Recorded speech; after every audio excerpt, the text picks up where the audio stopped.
Thank you, Beth. I love these dinners. I've been coming to these for many years, and it's always a pleasure to connect these wonderful public servants and these public officials with all of you who are among them and who also cherish what they do. It's a particular pleasure for me to be here to make an introduction of the governor of Indiana, Mitch Daniels, because we go back a lot of years. We're old friends from the days about 23, 24 years ago when he was the chief political advisor to the Reagan White House, and I was a political reporter covering the Reagan White House. And I would just love to say that he spilled his guts to me. He told me so much that if I didn't get a Pulitzer Prize, it was my own fault. But actually, in reality, Mitch displayed many of the traits that we have come to associate with him in terms of his public persona. He was very congenial, friendly. He was candid up to a point, and totally loyal to his boss, the President of the United States. I hated that part. But later, when he returned to Washington, D.C. as OMB director, he gave a speech at the press club, and I saw it on the schedule, and so I went down to the luncheon to listen. And I found it very interesting. I think it also reflects a significant element of Mitch Daniels. He drew an analogy. This was right after 9/11.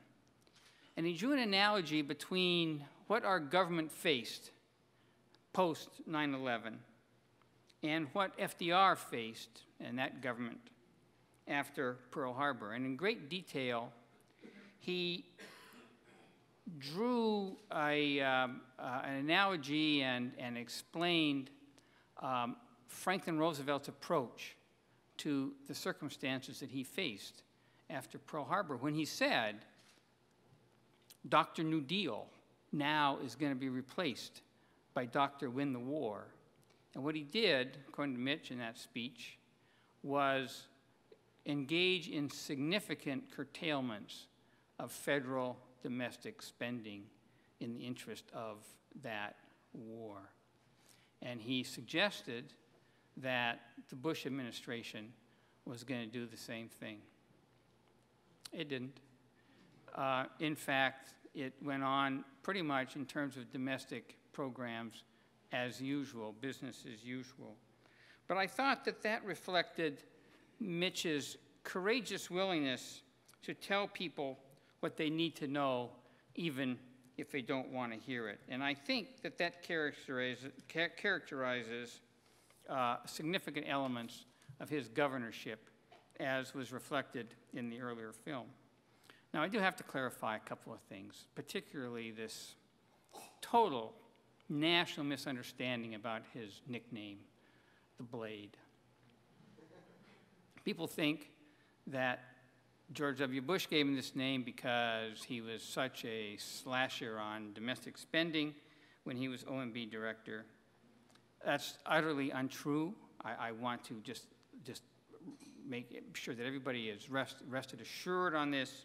Actually, it goes back to his Princeton days, and it reflected his remarkable acumen as a poker player. Actually, Bush's moniker for Mitch was My Man Mitch. Just, I don't know. And one other point I'd make about Mitch is that the vector of his career I find very, very interesting. There are a lot of people who serve very, very well and serve their country and their localities extremely well as political operatives. Mitch did that.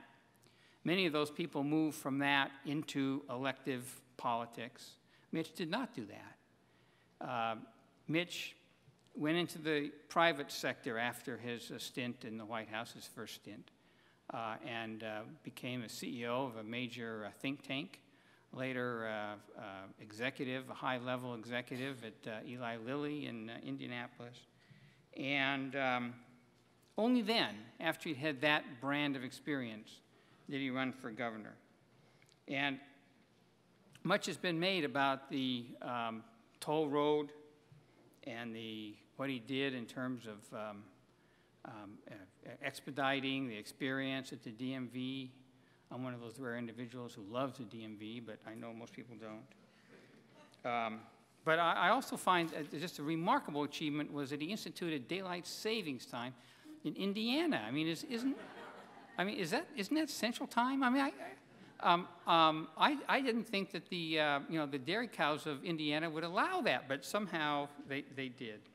What this reflected was a well-balanced career, which led to a well-balanced man and a very balanced and successful governorship.